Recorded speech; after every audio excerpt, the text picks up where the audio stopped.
मैं 2018 में की बात कर रहा हूँ कि अगर लवबर्ड का जो अल्बाइनो रेड आई 10,000 का था ना, तो आज वो 12 से 14,000 रुपए का अभी भी माशाल्लाह। सेल हो रहा है। मेरे ख्याल में ना कमर्शियल बर्ड से वो स्टार्ट करे। कमर्शियल बर्ड जैसे अल्बाइनो, डैकिनो, क्रीमिनो है, इनसे वो स्टार्ट करे। एक तो हमारे ना लोग फेसबुक पे अपना इंट्रोडक्शन नहीं सही देते।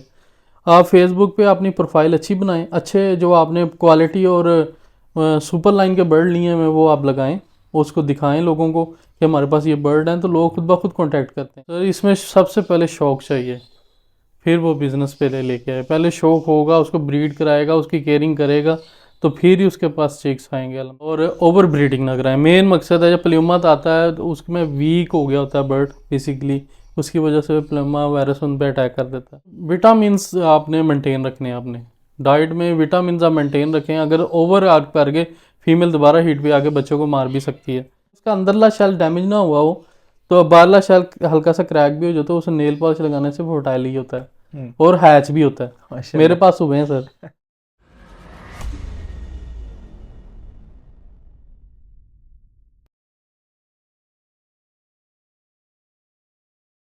अस्सलामुअलैकुम, दिस इज मोहम्मद अरफान एविकल्चरस। आज हम आए लाहौर में आपको विजिट करवाने के लिए काशो मल्ला भाई का लवबर्ड का सेटअप। काशो भाई माशाल्लाह से पिछले 3 साल से लवबर्ड को ब्रीड करवा रहे हैं। इनके पास माशाल्लाह से 70 पेयर अवेलेबल है लवबर्ड के डिफरेंट म्यूटेशन में। आए काशो भाई से बात करते हैं, जानते हैं इनकी जर्नी के बारे में। अस्सलामुअलैकुम। वालेकुम अस्सलाम रहमतुल्लाह। काशो भाई कैसे हैं? अल्हम्दुलिल्लाह सर, खैरियत से हैं। अल्हम्दुलिल्लाह सर, सब ठीक ठाक। काशो भाई सबसे पहले ये बताएं कि आप किस तरह बर्ड की फील्ड में आए? सर बचपन से ही शौक था मुझे, और 2018 में मैंने शुरू किया एज ए शौक किया। लवबर्ड लेके आया हूँ घर में एक जोड़ा, और उसको जब वो ब्रीड हुआ मेरे पास 6 आए, तो मैंने वो सेल आउट किया मार्केट में। मुझे नहीं पता था तब ये फेसबुक वगैरह ऐसे ट्रेंड नहीं था, तो वो अच्छी प्राइस में सेल हुए। तो मैंने सोचा कि इसको एज ए साइड बिजनेस लेके चलना चाहिए। तो मैंने वो फिर एज ए हॉबियर भी था, और मैंने उसको बढ़ाना शुरू किया। अल्हम्दुलिल्लाह से मैंने पहली मोटेशन बाइंग की, तो उसकी अच्छी मुझे इनकम आई। तो मैंने उसको फिर आगे लेके मैंने इसको कोई तकरीबन 24 पेयर पहले इन्वेस्ट किए और लगाए। हम्म, तो जब काशा भाई आपको पता लगा कि अच्छा बिजनेस है, तो आप बिजनेस में आए, तो बिजनेस में आने के बाद आपने सबसे पहले कितनी इन्वेस्टमेंट, जो हैवी इन्वेस्टमेंट की थी, वो कितनी की थी? सर अराउंड कोई मैंने 10 से 12 लाख लगाए थे, तो मैंने इन्वेस्टमेंट की थी और उससे अच्छी अर्निंग हुई। समझ लें इजीली बंदा इसे अच्छी अर्निंग कर चुका है, कर सकता है। काशा भाई, एक बंदा बर्ड परचेज करना चाह रहा, तो कितनी एज के बर्ड परचेज करे अपने सेटअप के सर लिए? देखें, पहले तो है बर्ड आपको ना 4 माह का परचेज़ करना चाहिए। वो चिक्स हो, सेल्फ हो प्रॉपर। तकरीबन 2 माह में चिक सेल्फ हो जाता है, लेकिन 3 से 4 माह में आप बर्ड उसको बाइंग करें। काशा भाई, क्या मार्केट से मैं बर्ड परचेज करना चाहिए? नहीं सर, उसका कोई पता नहीं है कि वो क्या कैरियर है, किसी इन्फेक्शन का कैरियर है, वायरल है, डिजीज़ कोई भी हो सकती है उसको। तो कोशिश करें किसी अच्छे ब्रीडर से बाइंग करें, जो नामवर ब्रीडर हो या छोटा ब्रीडर हो, पर उसका घर में सेटअप हो, साफ़ सुथरा हो। जी। तो काशा भाई, बर्ड्स की केयर पे एवरेज कितना खर्चा आ जाता है? मतलब जो सीड्स वगैरह दे रहे हैं, सर विटामिन्स वगैरह दे रहे हैं इन पे? सर मेरे 70 पेयर्स हैं। मैं अपना बता सकता हूँ कि जी। दाना का तकरीबन लाख से 1.25 लाख रुपए खर्चा है। विटामिन आप 30 से 40 हज़ार के लगा लें बस। तो काशा भाई, किसी बंदे को शौक नहीं है और बिजनेस करना चाह रहा है, क्या बंदा वो सक्सेसफुल हो सकता है इस फील्ड में? सर इसमें सबसे पहले शौक चाहिए, फिर वो बिज़नेस पे लेके आए। पहले शौक होगा, उसको ब्रीड कराएगा, उसकी केयरिंग करेगा, तो फिर ही उसके पास चिक्स आएंगे। अल्हम्दुलिल्लाह जो एज ए बिज़नेस आएगा ना, मैं वो यही सोचेगा हूँ अब एक ये अंडा है, अब ये दूसरा अंडा है, फिर तीसरा अंडा, वो पैनिक में ही रहेगा। मेरे ख्याल में जो शौकीन बंदा है ना, वो ये बिज़नेस कर सकता है। और काशिफ भाई, कितने क्लच देते हैं लैबर्ड और कितने बच्चे आ रहे होते हैं क्लच में? सर मेरे ख्याल में ना आप 2 से 3 क्लच मैक्सिमम, 3 क्लच लेने चाहिए। आजकल तो गर्मी का सीज़न भी ज़्यादा हो गया है, तो मेरे ख्याल में नवंबर में बॉक्स लगते हैं और मई तक लगते हैं, तो इसमें आपसे 2 से 3 क्लच ही ले सकते हैं। और काशिफ भाई, अर्निंग कितनी कर सकते हैं लैबर्ड फार्मिंग से हम? सर अर्निंग आप पे डिपेंड ऑन इन्वेस्टमेंट है। आप कितनी जितनी इन्वेस्टमेंट, जितना गुड़ डालो उतना ही मीठा है, हम्म। सीधी सी बात है। जितनी अच्छी इन्वेस्टमेंट करेंगे उतनी अच्छी अर्निंग होगी। जी। तो काशिफ भाई, लैबर्ड के साथ हम और कौन कौन से बर्ड्स रख सकते हैं? क्या पोल्ट्री वगैरह, पिजन वगैरह रख सकते हैं इनके साथ? नहीं सर, पोल्ट्री और पिजन बिल्कुल नहीं रखने हैं आपने, उनको सेपरेट रखना है, इनको सेपरेट रखना है। ये लव बर्ड बड़ा अच्छा बर्ड है, बड़ा आप इसको देखते हैं चहचहाता है, बोलता है, मज़ा आता है देखने का। जब आप पिजन बीच में रख लेंगे तो वो शोर करेंगे, नॉइस करेंगे, और उनमें तरह तरह की बीमारियां आती हैं, तो वो लव बर्ड में भी कन्वर्ट हो जाएंगी। काशिफ भाई, एक बड़ी कॉमन बीमारी आती है पोल्ट्री में, पोलियो वायरस, क्या वो भी लव बर्ड में आ सकती है? जी सर, आ सकती है। आपने शेड को नीट क्लीन रखें, साफ़ सुथरा रखें और ओवर ब्रीडिंग ना कराएं। मेन मकसद है, जब प्ल्यूमा आता है तो उसमें वीक हो गया होता है बर्ड बेसिकली, उसकी वजह से प्ल्यूमा वायरस उन पर अटैक कर देता है। वो पेरेंट्स में आता है, फिर बच्चों में, चिक्स में कन्वर्ट हो जाता है, और इसकी कोई अभी तक मेरे ख्याल में कोई मेडिसिन भी नहीं आई। तो मेरे ख्याल में आप अपने शेड को नीट क्लीन रखें और 2 से 3 क्लच लें, बस ये मेरे को। तो काशिफ भाई, माशाल्लाह से लव बर्ड फार्मिंग बड़ी तेजी से ग्रो कर रही है, इसकी रीजन क्या है? सर अल्हम्दुलिल्लाह से मैंने ना नवीद शेख साहब को देख के ना इस म्यूटेशन लेवल पे आया हूँ। उनको देखा, मोहसिन ज़फ़र से बाइंग की, अल्हम्दुलिल्लाह से मियाँ अहमद साहब, महर चौहान, बहुत सारे रहीम भाई, बहुत सारे नाम रह गए, सॉरी सर। तो मैंने इनसे स्टार्ट किया, लाइन बर्ड लिया, क्वालिटी बर्ड लिया। क्वालिटी प्रोड्यूस होगी तो ईजी टू सेल होगी। हम्म। तो काशिफ भाई, कौन सी कमियां रह गई हैं एग्रीकल्चर के फील्ड में जिन्हें हम इम्प्रूव करना चाहिए? सर सबसे बड़ी कमी पहले ये है कि पहले फैंसियर जो है ना, वो सोचते हैं कि हमें ऑफलाइन 2 जगह से मिल रहा है, एक जगह से क्लियर हेड मिल रहा है, दूसरी जगह, लेकिन ऑफलाइन में भी fish marking, fish scaling marking जो हम कहते हैं, वो अच्छी होनी चाहिए। उसकी लाइन अच्छी होनी चाहिए, पिडिग्री अच्छी होनी चाहिए, ब्रीडर अच्छा होना चाहिए। फिर उसके बाद इसको साथ लेके चलें। जो लोग नए आते हैं वो सस्ता बर्ड लेके परचेज़ कर लेते हैं, फिर वो पैनिक हो जाते हैं, उनसे सेल नहीं होता, तो वो घबरा के भाग जाते हैं। मेरे ख्याल में उन्हें ये सोचना चाहिए, अगर इस फील्ड में रहना है और इस फील्ड में आगे जाना है, तो इस अच्छे बर्ड लगाएं ताकि वो आगे चल सकें। तो काशिफ भाई, एक पेयर पहली दफा ब्रीड करा तो कौन कौन से इशू लेके आता है वो? सर ब्रीड में आप देखें, आपकी सबसे पहले होते हैं कि आपने उसे रखा कैसे, इन्वायरमेंट क्या है आपका। दूसरी बात है आपके शेड नीट क्लीन हो, तीसरा विटामिन्स कौन से यूज़ कर रहे हैं, चौथा सॉफ्ट फूड कैसे यूज़ कर रहे हैं। उसमें बहुत सारे इशू भी आ सकते हैं, अनफर्टिलिटी का भी इशू आ सकता है, कई दफ़ा एग बॉन्डिंग भी हो सकती है फीमेल की, कई दफ़ा आपके प्रॉपर डेज बाद एग्स नहीं आ रहे, बहुत सारे इश्यूज हो सकते हैं। लेकिन वो अगर आपके बर्ड की केयरिंग अच्छी हुई है तो ये इशू का सामना नहीं करना पड़ेगा आपको। तो हम बर्ड को वायरस से कैसे बचा सकते हैं काशिफ भाई? सर मेन है कि आप अपने बर्ड्स में विरकोन एस और बहुत सारी और भी हैं लोकल मेडिसन, वो आप अपने शेड में नीट क्लीनिंग के बाद वो आप उसका स्प्रे करें ताकि कोई भी बैक्टीरिया ग्रो ना करे। जी।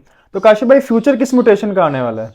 फ्यूचर सर अभी तो पेल फेलो प्लाइन चल रहा है, अभी तो डन फेलो आना है, डन फेलो प्लाइन आना है। माशाल्लाह इस पिछले साल तो मैंने नहीं देखा लोगों के पास डन फेलो बहुत ज़्यादा ब्रीड किया हो, और कुछ लोगों के पास था, उनके पास इतनी अच्छी ब्रीडिंग नहीं आई। इस साल है कि ब्रीड आएगा, अभी तो डन फेल है, एक्वा है, बहुत सारी म्यूटेशन जो आने वाली, येलो फेस फिशरी है, बहुत सारी आने वाली। अभी तो पैलेट भी चल रहा है, अभी तो बहुत कम लोगों के पास पैलेट है, तो पेल है, ये सारी म्यूटेशन है जो इनकमिंग आ रही हैं और अभी लोगों की अप्रोच में नहीं, इंशाल्लाह आ जाएंगी आगे इंशाल्लाह। तो काशिफ भाई, आपका 3 साल का एक्सपीरियंस है, 3 साल के एक्सपीरियंस में क्या आपसे कुछ मिस्टेक हुई है बर्ड्स की फील्ड में? सर मिस्टेक कह सकते हैं कि आप जो सीड है ना वो कम से कम अच्छा लें। 1-2 दफ़ा सीड गलत ले बैठा था, उसकी वजह से इशू आया था, बस और कोई इशू नहीं। क्या इशू आया था काशिफ भाई? उसमें बैक्टीरियल इन्फेक्शन हुआ था, 2018 की बात है, तो उसमें बैक्टीरियल इन्फेक्शन हुआ था, लेकिन वो डॉक्टर स्वेब साहब हैं, उन्होंने उनकी गाइडलाइन से मैंने वो क्लियर कर लिया। और कोई issue। तो काशिफ भाई, एक नया बंदा एंटर हो रहा है लव बर्ड फार्मिंग में, तो कहाँ से स्टार्टअप ले वो? सर मेरे ख्याल में ना कमर्शियल बर्ड से वो स्टार्ट करे। कमर्शियल बर्ड जैसे अल्बाइनो, डैकिनो, क्रीमिनो हैं, इनसे वो स्टार्ट करे, क्योंकि बेसिक बर्ड्स हैं और ये वो बर्ड्स हैं जो हाथों हाथ बिकते हैं, और इसकी वैल्यू ना डाउन हुई है ना होनी है इंशाल्लाह। तो कमर्शियल बर्ड के बाद कौन सी म्यूटेशन पे आए? फर्स्ट किस म्यूटेशन पे आ रहे हो? सर फर्स्ट म्यूटेशन तो ये ऑफलाइन में आप आए, उसके बाद फिर पेल फेलो है, उसके बाद डन फेलो है, उसके बाद एक्वा है, उसके बाद बहुत सारी म्यूटेशन है, पैलेट है, बहुत सारी म्यूटेशन है जो बहुत ज़्यादा कॉस्टली। मेरे ख्याल में वो बेसिक कमर्शियल स्टार्ट करे, फिर ऑफलाइन से करे, फिर पेल फेलो में आए। तो काशिफ भाई, कितनी मिनिमम स्पेस कितनी चाहिए होती है लव बर्ड फार्मिंग के लिए? सर आप एक कोने में भी किसी भी जगह पे लगा सकते हैं, पिंजरा रख दें, 4 पेड़ लगा लें, वो ब्रीड कर जाते हैं। ये लव तो वैसे ही हर जगह ब्रीड कर जाता है माशाल्लाह। माशाल्लाह। तो काशिफ भाई, एक बंदा आ रहा है इस फील्ड में, तो किन बातों को माइंड में रखे इस फील्ड में आए हो? सर पहले तो एज ए शौक आए, और उसके बाद उसको जब देखे वो ब्रीड करा सकता है, अच्छी ब्रीड करा सकता है। और उसके बाद वो जो 4 पेयर उसने लगाए हैं, बेसिक बर्ड्स लगाए हैं, जैसे ग्रीन फिशर है, ग्रीन फिशर के फैजी महमूद साहब चैम्पियन है, ग्रीन फिशर इतना माशाल्लाह उनके पास डॉलर्स में यूरो में महंगा है। तो बेसिक बर्ड से स्टार्ट करें, कमर्शियल बर्ड से करें, चाहे वो अपलाइन से करें, ताकि ब्रीड करा के देखें, ब्रीड प्रॉपर आई तो एज ए बिजनेस में आ जाए, फिर वो इन्वेस्टमेंट कर दें उसमें। तो काशिफ भाई, एक बंदे के पास 10 लाख है, क्या वो स्टार्टअप में 10 लाख का 10 लाख इन्वेस्टमेंट कर देगा, अपने पास कुछ बैकअप भी रखे उसका? सर ये तो इन्वेस्टमेंट पे उस बंदे पे डिपेंड है, लेकिन अगर वो 5 से 7 लाख में मैं इन्वेस्टमेंट करना चाहता तो हो सकता है, वरना तो 7 लाख का भी एक पेयर आता है। लेकिन वो मैं वही बेसिक बात करता हूँ कि बेसिक पर्ट से स्टार्ट करें, 5 से 6 लाख की, वो 7 लाख की जो भी वो लगाना चाहता है, इन्वेस्टमेंट करना चाहता है वो करे। तो काशिफ भाई, विटामिन कौन से इस्तेमाल करवा रहे हैं आप? सर मैं ना वर्सीलागा के विटामिन यूज़ करते हैं, फर्टीवेट, ओमनीवेट और कैल्सीलैक्स वगैरह। ये म्याली के मैं कभी कैल्शियम D3 यूज़ कर लेता हूँ। तो काशिफ भाई, क्या ब्रीडिंग सीजन में शॉर्ट फूड ज्यादा कर देना चाहिए? सर ब्रीडिंग सीजन में ही सॉफ्ट फूड की ज़रूरत होती है। जब चिक्स निकलते हैं उनको प्रोटीन और कैल्शियम दोनों की ज़रूरत होती है, तो वो आपके अंडे, और माशाल्लाह हमारी ये एक लेडीज़ हैं सना तारिक, वो बड़े अच्छे हर्ब्स वगैरह और कैल्शियम मैं इस साल उनका यूज़ कर रहा हूँ, तो बड़े अच्छे रिजल्ट्स हैं माशाल्लाह उनके। माशाल्लाह। तो काशिफ भाई, जब बच्चे निकले होते हैं तो क्या कहते हैं, कौन सी चीज़ अवॉइड करनी चाहिए डाइट में? सर विटामिन्स आपने मेंटेन रखने हैं, आपने डाइट में विटामिन्स आप मेंटेन रखें। अगर ओवर आग करके फीमेल दोबारा हीट पे आके बच्चों को मार भी सकती है, तो आप विटामिन कंट्रोल पे रखें आपने। तो काशिफ भाई, एग बाइंडेज की मसला क्यों आता है और उसके सोल्यूशन क्या हो सकता है? सर एग बाइंडिंग का मसला कैल्शियम सोर्स भी हो सकता है, और उसके अंडे की जो सर्कल है वो डिस्टर्ब हुआ हो, उसकी वजह से भी आ सकता है। तो उसमें आप ऑयलिंग वगैरह यूज़ करके आप एग उसका ले करवा सकते हैं। तो काशिफ भाई, बर्ड की फील्ड में सक्सेस होने के लिए की पॉइंट कौन से हैं? सर की पॉइंट इंसान के हैं quality, not quantity, quality. Sir आप क्वालिटी और लाइन बर्ड परचेज करें, आपका की सक्सेस वही है। और मेरे ख्याल में क्वालिटी हर जगह बिकती है। जहाँ पे आपका बर्ड ख़राब या प्रॉब्लम वाला है, मतलब अच्छा बर्ड नहीं है, तो वो नहीं सेल होता। अच्छा बर्ड हर बंदा सेल परचेज़ करेगा, आप खुद डिमांड करेगा। यहाँ तक होता है कि कई दफ़ा हम, मतलब हमारे पास भी है कि कोई अच्छे चिक्स निकले हों माशाल्लाह से, तो वो कहते हैं कि जी ये हमारे साइट पे कर दें। मतलब क्वालिटी बिकती है और क्वालिटी ही आगे बिकनी है। मैं न्यू फैंसियर को यही कहूँगा, सर अच्छी लाइन बर्ड लें, अच्छा क्वालिटी बर्ड लें, अच्छे ब्रीडर से लें।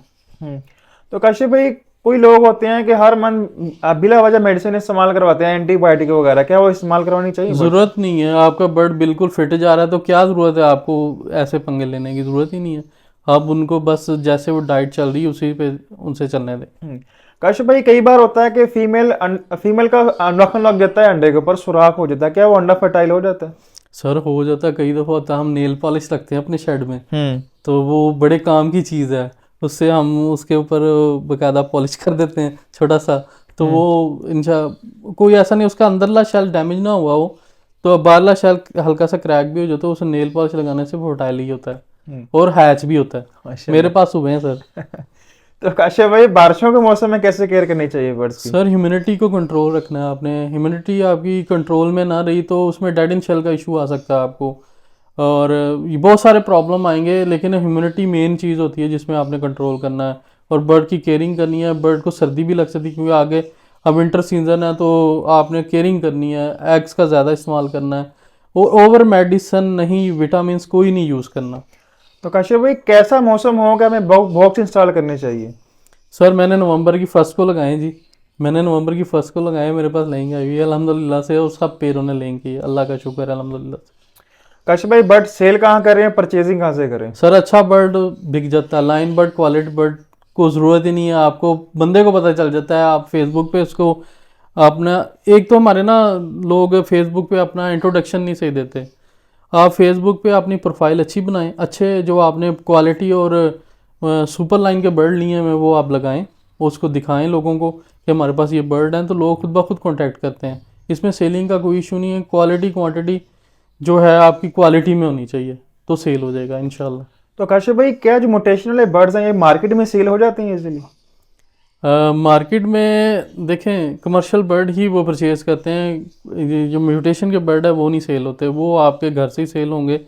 और बहुत सारा फैंसियर है, पिछले साल भी आया और इस साल उससे डबल आ रहा है माशाल्लाह से, और अल्हम्दुलिल्लाह मुझे लग रहा है ये बहुत बूम आएगा लव बर्ड पे इंशाल्लाह।